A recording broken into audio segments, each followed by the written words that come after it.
महतारी की वंदे मातरम। कृपया अपना स्थान ग्रहण करेंगे। दीप प्रज्वलन के पश्चात स्वागत मूवमेंट होगा। स्वागत की तैयारी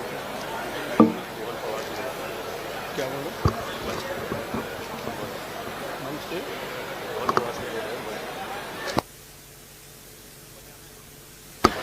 मोहन पवार जी से निवेदन है, कृपया मंच पर अपना स्थान ग्रहण करेंगे।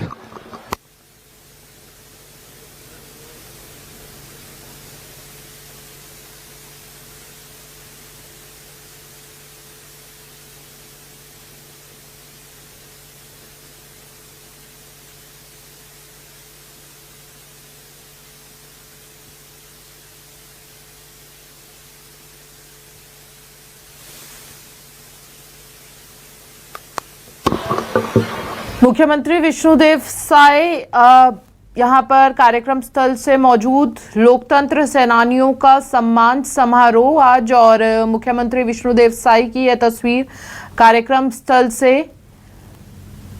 आपातकाल की 50वीं वर्षगांठ पर ये कार्यक्रम। मुख्यमंत्री विष्णुदेव साय मंच पर मौजूद, तमाम गणमान्य लोग भी मंच पर उनके साथ।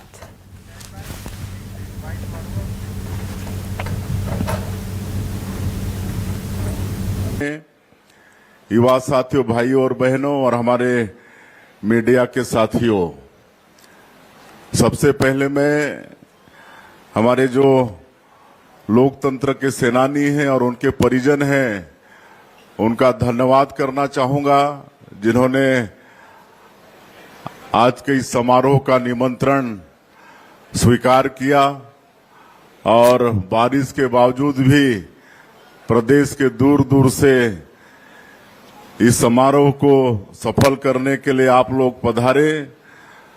आप लोगों का बहुत बहुत धन्यवाद और आप सभी लोगों का आज के इस समारोह में स्वागत भी है। ये मेरा सौभाग्य है कि पिछले साल भी लोकतंत्र के सेनानियों का, उनके परिवारजनों का सम्मान करने का अवसर मिला था और इस साल भी मिल रहा है। और इस साल तो यह आपातकाल का 50वीं वर्षगांठ है और इस उपलक्ष्य में अनेकों तरह के कार्यक्रम कल से चल रहे हैं। कल भी हम लोग एक कार्यक्रम में थे, आदरणीय डॉक्टर साहब भी थे, उसमें बच्चे लोग उपस्थित हुए थे। कहे कि आपातकाल क्या होता है, इसको आने वाली पीढ़ी को बताना बहुत आवश्यक है, तो इसलिए कल बच्चों के कार्यक्रम में शामिल हुए और निबंध प्रतियोगिता वगैरह कॉलेजेस में, स्कूलों में ये सब चल रहा है, तरह तरह के कार्यक्रम चल रहे हैं। और मैं समझता हूं आपातकाल के विषय में फिर से मैं दोहराऊं, ये अच्छा नहीं होगा, कहे कि विलंब भी हुआ है, सम्मान भी करना है हम लोगों को सेनानियों का, उसके बाद भोजन की भी व्यवस्था है। और बहुत विस्तार से आदरणीय श्री पवन साय जी और हमारे स्पीकर साहब बता चुके हैं, उपासने जी भी बता चुके हैं। और जैसा डॉक्टर साहब ने कहा कि जो हमारे सेनानी हैं, उनके परिजन हैं, आपातकाल के विषय में हम सब लोगों से ज्यादा जानते हैं और झेले भी हैं, और हमारा परिवार भी इससे अछूता नहीं रहा है। हमारे ताऊ स्वर्गीय नरहरि प्रसाद साय जी, वो भी 19 महीना जेल में थे। उस समय हम मात्र 11 साल के थे, 5वीं क्लास में थे। तो स्वर्गीय नरहरि प्रसाद साय जी वो जेल में चले गए और कैसे कष्ट है हमको मालूम है।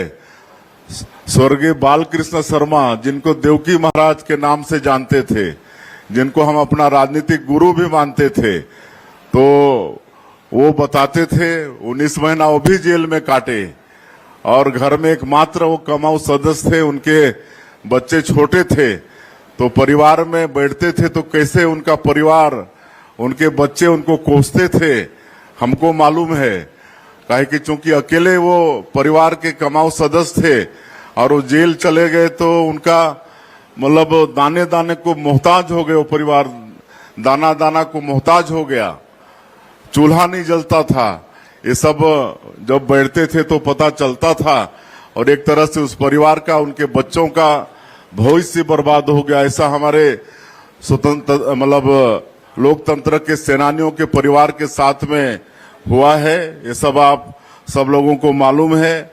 और जिस तरह से आदरणीय सतीजानंद उपासने जी ने ये लोकतंत्र सेनानी संघ का गठन किया है, जिसके स्वयं राष्ट्रीय उपाध्यक्ष भी हैं, जब मुख्यमंत्री बने उसके बाद अपने साथियों के साथ आकर आग्रह किया, कहे कि डॉक्टर रमन सिंह जी 2008 में हमारे सेनानियों के सम्मान के लिए योजना लागू किए थे, सम्मान निधि देना प्रारंभ किए थे, लेकिन पिछली कांग्रेस की सरकार ने उसको बंद कर दी थी।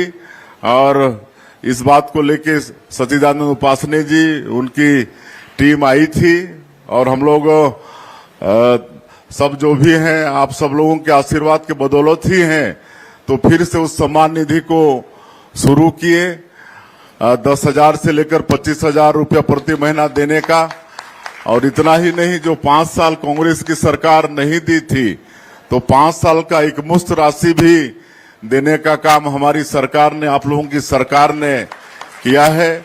और इतना ही नहीं, जब लोकतंत्र सेनानी स्वर्गवासी हो जाएंगे तो उनका अंत्येष्टि कार्यक्रम भी राजकीय सम्मान के साथ होगा, इसकी भी व्यवस्था किए।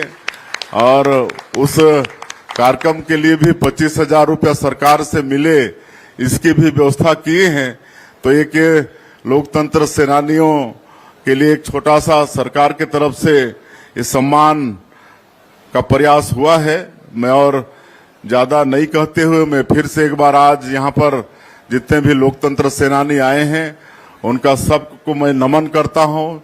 उनके परिजन जो आए हैं उनको भी हम नमन करते हैं। और हम सब लोगों को मतलब ये जो मना रहे हैं इसकी सार्थकता तभी है जब हम आने वाली पीढ़ी को आपातकाल के विषय में बताएं, उनके दिमाग में रहे कि जो विश्व का सबसे बड़ा लोकतांत्रिक देश है भारत, और उसमें स्वर्गीय श्रीमती इंदिरा गांधी सिर्फ अपने हठधर्मिता के कारण और कुर्सी नहीं छोड़ने के कारण किस तरह से धारा 352 का दुरुपयोग करके 25 जून 1975 को इस देश में आपातकाल लागू कर दिया था और सारे अधिकार सबके छीन गए थे।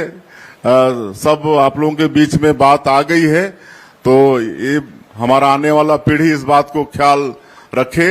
ये हम सब लोगों का दायित्व है और सब मिलकर हम लोग अपने स्वतंत्रता को, हमारे संविधान को हम लोग अमर बना के रखें। इसी अपेक्षा के साथ आप सब लोगों का फिर से एक बार स्वागत, अभिनंदन करते हुए आप सब लोग आए उसके लिए धन्यवाद करते हुए हम अपनी बात समाप्त करते हैं। जय हिंद, जय छत्तीसगढ़। बहुत बहुत धन्यवाद आदरणीय मुख्यमंत्री महोदय। अभी हम लोग यहाँ पर जो हमारे लोकतंत्र सेनानी गण हैं, जो सत्याग्रही हैं, उनका सम्मान समारोह प्रारंभ करेंगे। उसके पूर्व माननीय मुख्यमंत्री जी को एक छोटी सी बात याद दिलाना चाहूंगा मैं। कल माननीय मुख्यमंत्री जी आपसे पंडित दीनदयाल उपाध्याय सभागार में भेंट हुई, तो कल मैंने बताया था कि मेरी माता जी जो जनसंघ की कार्यकर्ता हैं वहीं आएंगे।